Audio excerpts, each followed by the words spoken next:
If you're a Python developer, you've almost certainly heard of PEP 8. It's the style guide that keeps our code clean, consistent, and readable. But what about PEP 256? You sometimes hear it mentioned in the same breath, but what does it actually do? Well, today we're going to unravel the secrets of both of these Python enhancement proposals, and I think you'll be surprised to find out that one of them is pretty much a ghost story. This quote right here from Python's creator, Guido van Rossum, is the key to everything. It's the whole reason style guides like PEP 8 even exist. See, it's not about being a perfectionist, it's about making your code understandable for other people. And let's be honest, we've all looked at our own code from 6 months ago and thought, what was I even trying to do here? That's why readability is king. And this brings us to the whole philosophy of clean code. It's not just about following a list of rules. It's a fundamental shift in how you think about programming. It's about writing code that doesn't just work, but is also a breeze to understand, to maintain, and to build on, for others and, most importantly, for your future self. This right here gets to the very heart of the Python philosophy. There's this famous set of principles called the Zen of Python, and one of the most important lines is readability counts. This is the core idea behind style guides. It's not just about making your code look pretty. It's about making it so that anyone can pick it up and instantly get what's going on. All right, let's talk about the star of the show, PEP 8. So first off, what even is a PEP? It stands for Python Enhancement Proposal, and it's basically a design document for a new feature or standard. And PEP 8, well, it's the undisputed king of the PEPs.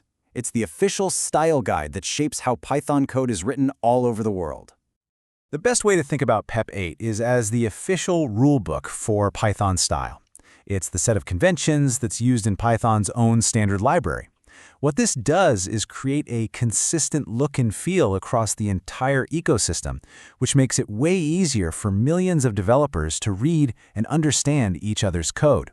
It's like we've all agreed to speak a common language of code style.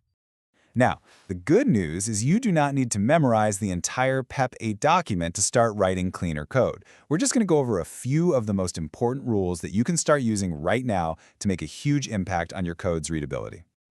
Let's start with the basics of layout. First, indentation. Always use 4 spaces.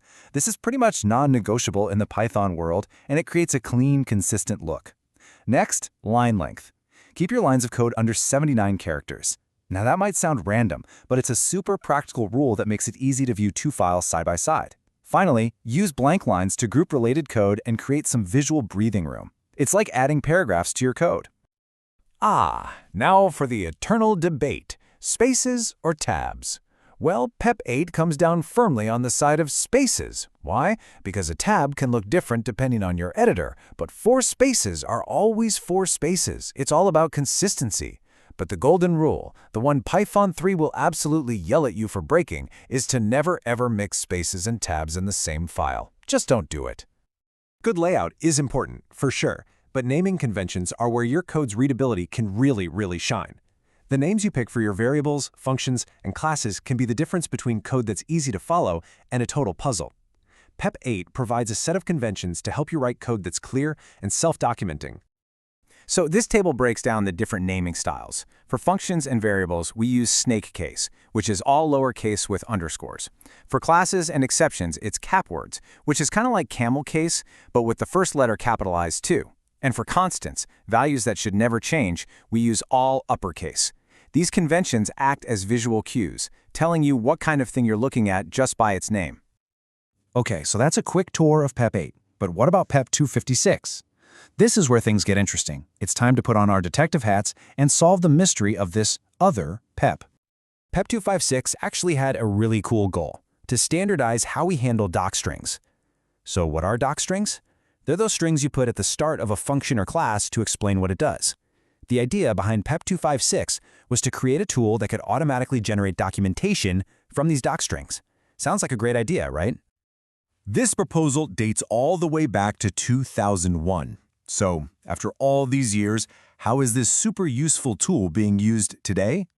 And the answer is it's not. The proposal was officially rejected, it just never got enough support, and the project eventually faded away. So PEP 256 isn't a style guide you need to worry about, it's more like a ghost from Python's past. It turns out the mystery of PEP 256 is really just a case of mistaken identity. The real companion to PEP 8 is PEP 257, which is all about how to write good doc strings. Think of it like this. PEP 8 is the grammar and spelling for your code, and PEP 257 is the style guide for the comments that explain what your code does. Together, they are the dynamic duo of Python style. Okay, so that's a lot of rules to remember, but what if I told you there's a way to follow PEP 8 without having to memorize a single thing? That's where automated tools come in. Let's take a look at how you can easily integrate them into your workflow. The workflow is super simple. First, you just write your code, get it working. Then, you run a linter on it. A linter acts like an automated code reviewer, scanning your code for any PEP 8 violations. It gives you a detailed report, and all you have to do is go through and fix the issues. It's like having a personal style coach for your code. There are a ton of great tools out there to help you with PEP 8. Linters like PyCodeStyle and Flake8 are excellent at finding problems. But if you really want to save time, you need an auto formatter. Tools like AutoPEP8 and Black don't just find the problems, they fix them for you. With a single command, your code goes from messy to perfectly formatted. It's basically magic. Before we finish up, there's one last thing to remember. This quote is from the PEP 8 document itself, and it's a reminder that readability is the ultimate goal. If following a rule to the letter makes your code less readable, then you should feel free to break that rule. PEP 8 is a guide, not a straitjacket. So what's the takeaway here? Is the goal to become a master of the rules, or is it to develop the wisdom to know when to break them for the sake of clarity? That's the real art of writing beautiful, readable code.